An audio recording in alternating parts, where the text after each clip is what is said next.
Welcome back to the BeatRoute channel. Thank you for taking time to join us. Today we'll be investigating the hauntings of Great Yarmouth in Norfolk in England in the United Kingdom. Are we ready to go? Come on, let's go take a look.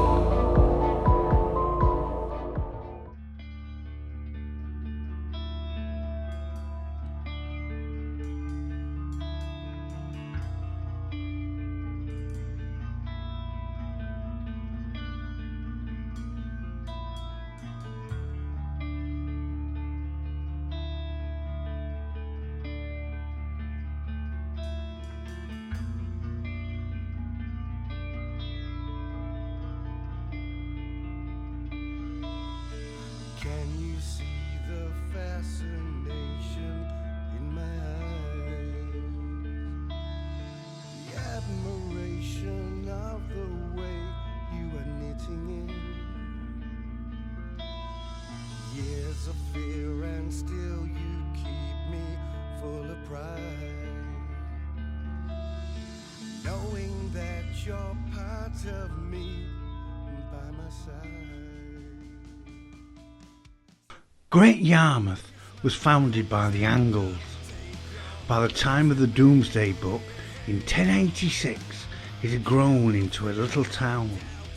Nowadays, it is a famous seaside town, but back in its day, it was an important fishing port, famous for herrings.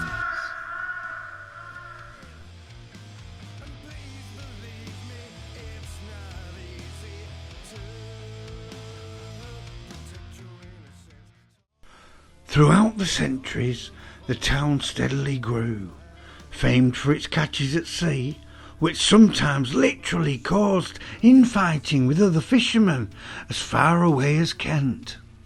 With the birth of the railways in the 19th century, the population rapidly grew, with a significant boom after 1844 when Great Yarmouth got its own rail station.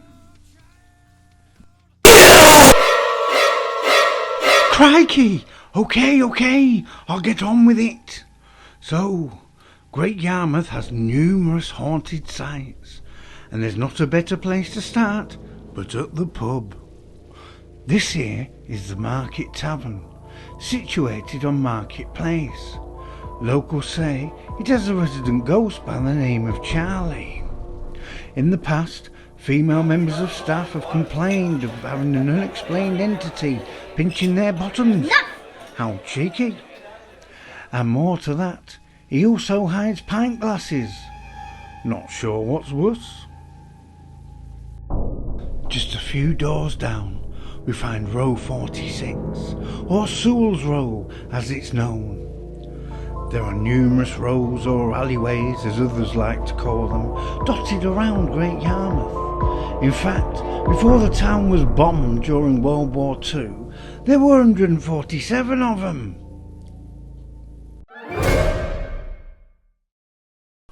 As we make our way down row 46, the authenticity of what it must have been like back in darker times is clearly apparent. Coming into view is the Back-to-Backs public house, originally part of the Angel Inn. Convicts awaiting transfer to Norwich or London were sometimes held in the cellars here, chained and shackled to the walls. The lost souls of those who perished here can be heard at night, terrifying those unfortunate to hear them.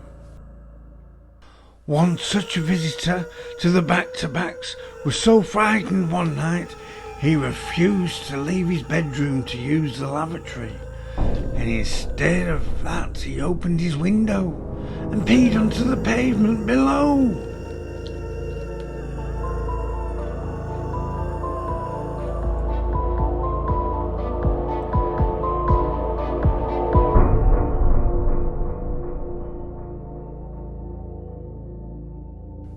Many convicts ended up here, at the Toll House Gaol or jail at row 106. Previously the local merchant's house, it was King Henry III who gave permission for its transformation into a jail in 1261. Housing convicts awaiting trial, the conditions were said to be cruel and dank. For those awaiting the death sentence, the condemned cell would be their home as they awaited their demise.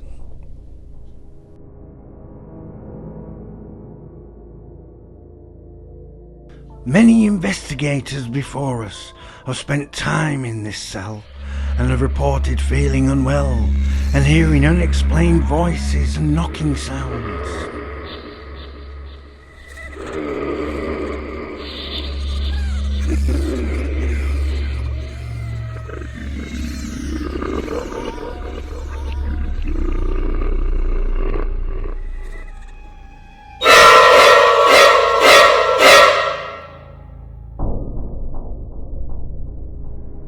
We now found ourselves at the Hippodrome Circus, built in 1903 by circus showman George Gilbert. Locals tell us that his ghost haunts the building, especially up in the gods, or high back row seats as such. The Hippodrome is Britain's only surviving total circus building, one of only 3 remaining in the world today. Harry Houdini's ghost is also mentioned with regards to paranormal activity here.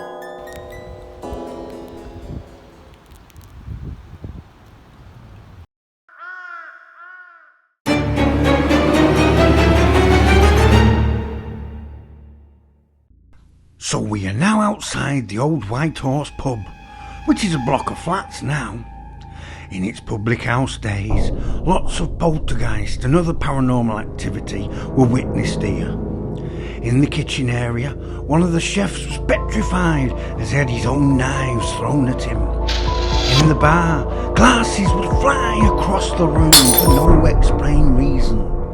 It is said that ghostly apparitions would appear in the mirrors behind the serving area.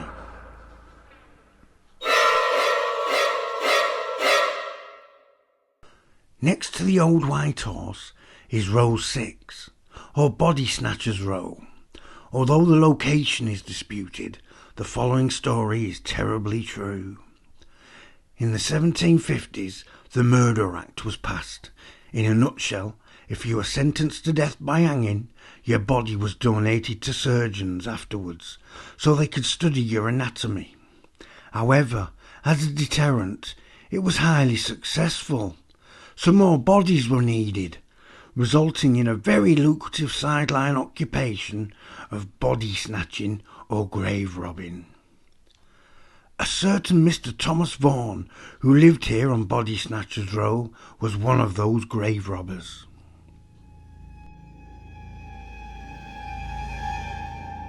From this location, Thomas was able to spy on the graveyard at the Minster Church of St. Nicholas on the other side of Northgate Street.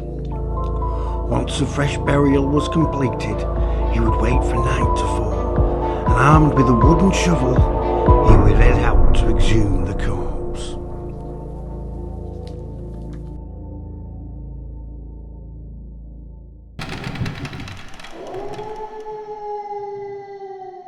Oh, what on earth was that?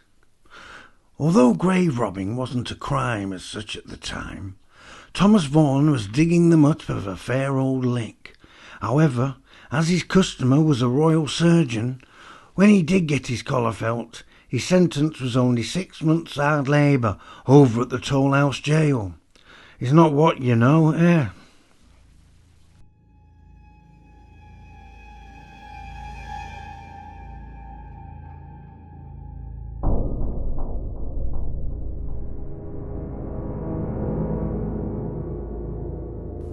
So here we are at the imposing Minster of Great Yarmouth. I've been told if you run round it 3 times and gaze through the window, you see a ghostly face.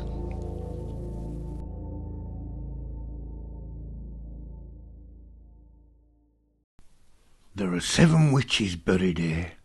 In 1584, Elizabeth Butcher and Joan Lingwood were laid to rest.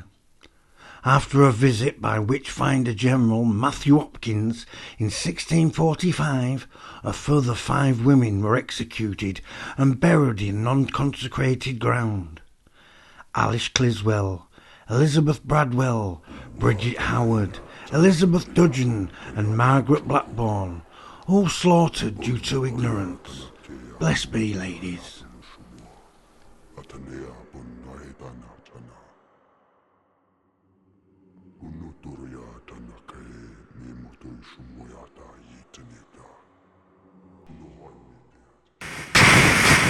Well, we hope you've enjoyed our little Halloween special, and we will be back soon, no doubt about that. Oh no, I forgot to tell you about Black Shuck, the ghostly devil dog of East Anglia. It is said he was trapped in a local cellar by some monks that trapped him with incantation. No, not me, good boy. It is said that he crosses the River Yarra after midnight and roams the South Key. No, not me, boy.